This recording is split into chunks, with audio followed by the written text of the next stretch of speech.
大朗下先啊 ，OK， 我哋就講點樣入 KLCC 響呢度，香港招牌寫住 KLCC， 直去到渣拉啱邦嘅尾篤都係 KLCC 嘅。OK， 我哋響渣拉啱邦最尾地方，最尾端。你見到呢度日後咩 Castro 呢啲到時會拆㗎。佢呢度拆嘅全部 OK。Castro 會拆㗎，嗰個就呢度啊，呢個家私店啊。係呢度拆。會拆。OK， 即係呢間啊。呢度 Sensory 呢度。OK。我冇帶你入去先，帶你睇地方先啊。呢個要 Sensory， 呢度就係我哋而家要推理嘅樓盤係響呢度，放咗100萬，就唔需要100萬買到就呢隻咯。呢隻咯 ，Sensory showroom 啊嚇。OK， 我先帶你睇地方。呢度咧 ，OK 係屬於領事館嘅尾端，咁入邊有咩公寓或者有咩樓盤啊 ？OK， 呢度有好多嘅，有好多唔同嘅樓盤啦。OK， 好多，一啲你哋貨輪咧買唔到㗎，因為佢係呢度嗰開就雪蘭莪個地契啊。雪蘭莪地契嘅話意思你有200萬，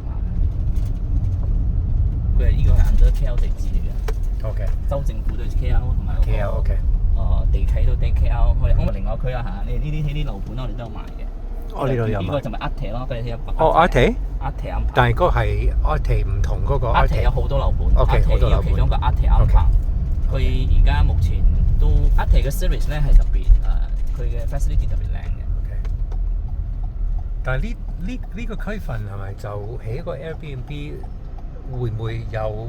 都係有 market 嘅，有 market 因為點解咧？俾你知啊，呢度有好多做 Airbnb， 你睇呢個 Arte 特別靚嘅，係佢特 Airbnb 特別誇張係。舊擺做 Airbnb 嘅，而家佢哋 management ban 啊。哦，而家佢哋唔俾啦，唔俾。咁點辦啊？咪咯，自己住咯，租出去咯。我租出去。啊，或者租出去咯，成全長租。哦。有長租、短租同埋嗰個 Airbnb 啊嘛。哦。你個選擇性好多噶嘛。係咪好多係咪好多呢啲咁就嗰啲？呢大廈都係咪咁嘅？有可唔可以突然間係做 Airbnb， 跟住就轉去長租？首先我哋賣嗰時都會同你講開嘅 ，OK？ 呢個係可以做 Airbnb 嘅，因為佢哋賣嗰時候已經知道咗啊嘛。一啲咧就係講呢個係住宅嘅，但係啲客仔都係硬要做 Airbnb 都係得㗎。係。但係我哋會同你講，你呢啲係中環咯，一睇就知中環。係。好多樣嘢，因為呢度點解？呢度國際學堂啊。呢度有 MM2H application 都有個牌。呢度屬於唔會話好高級。如果你 compare 同 Monte Carlo 唔會見到咁嘅畫面嘅。OK。級數都唔一樣。呢度咧屬於經濟版。呢個幾多錢嘅？呢個都係 residential title 嚟嘅。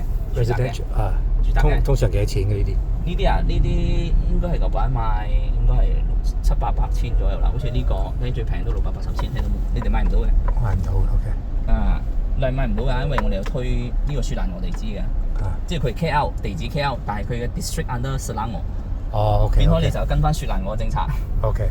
你買唔到嘅。明。我哋有賣呢個，我哋公司有推俾我哋本地 buyer。呢個就 Arte 咯。OK。